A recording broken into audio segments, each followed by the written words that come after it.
Bonjour à tous, c'est Caroline Harmonia. Aujourd'hui, en ce début de semaine, j'ai envie de vous dire la phrase, mais d'une simplicité dite par mon fils, 5 ans et demi. En vrai, fais comme tu le sens. J'adore cette phrase. C'est tellement simple et tellement vrai. J'ai envie de vous poser quelques questions. Vous êtes libre d'y répondre chez vous, tranquillement. Pourquoi la notion de faire ce que l'on veut paraît compliquée? Pourquoi oser être soi-même peut faire peur? Pourquoi nous n'écoutons pas nos ressentis, notre intuition?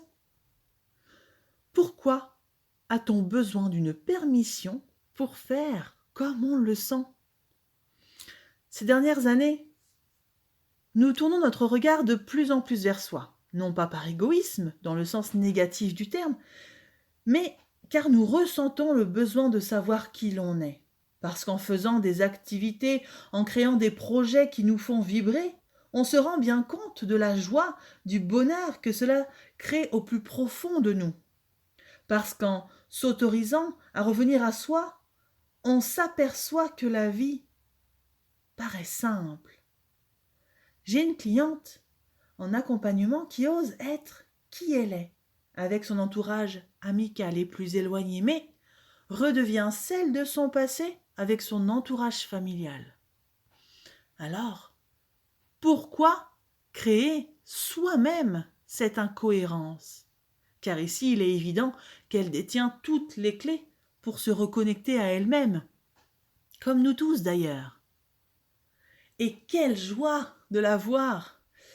Et au final, de nous voir être nous, avec nos parts d'ombre et de lumière, faire des choix en toute responsabilité et en conscience, des choix qui nous parlent profondément car soufflés par notre âme, car nos yeux pétillent, notre corps frissonne, vibre de la tête jusqu'aux pieds. Quand vous avez une idée qui vous fait cet effet-là, la mettre en action décuplera ces sensations dans votre être tout entier. Alors, pourquoi nous n'osons pas faire comme on le sent? Oui, il y a les peurs. Oui, il y a les casseroles familiales et celles de nos anciennes vies, mais je vous rappelle que prendre vos responsabilités est indispensable pour revenir à qui vous êtes.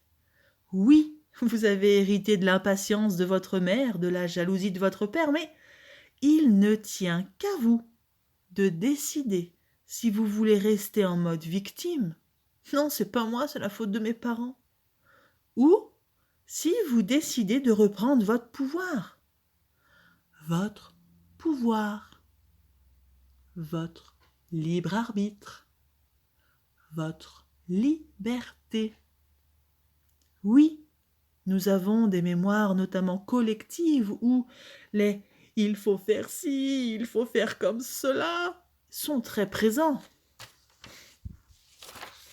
Mais, je vous le répète, vous avez votre libre arbitre. Oser s'exprimer en fonction de qui l'on est, c'est permettre de s'affirmer, de reprendre son pouvoir. Et si cela ne plaît pas à votre entourage, tant pis. Dans nos mémoires et la société, il y a cette notion très marquée d'être bien sage, de rester dans le cadre. Mais ce n'est pas à l'extérieur de dire qui vous êtes. Si cela les dérange, cela peut signifier qu'ils ne se l'autorisent pas eux-mêmes. Donc, ils vous le reprochent, car ils n'osent pas. Et vous, eh bien si. Et ça, comprenez bien, cela ne vous appartient pas. Ainsi, je vous invite à vous écouter davantage et surtout à vous exprimer davantage pour faire vibrer votre être et vous mettre en joie. Si des peurs apparaissent, plongez dedans pour aller voir la finalité, pour pouvoir la transmuter. Et cela peut se faire simplement. Si on ose dépasser nos peurs et aller voir la lumière qui se cache derrière,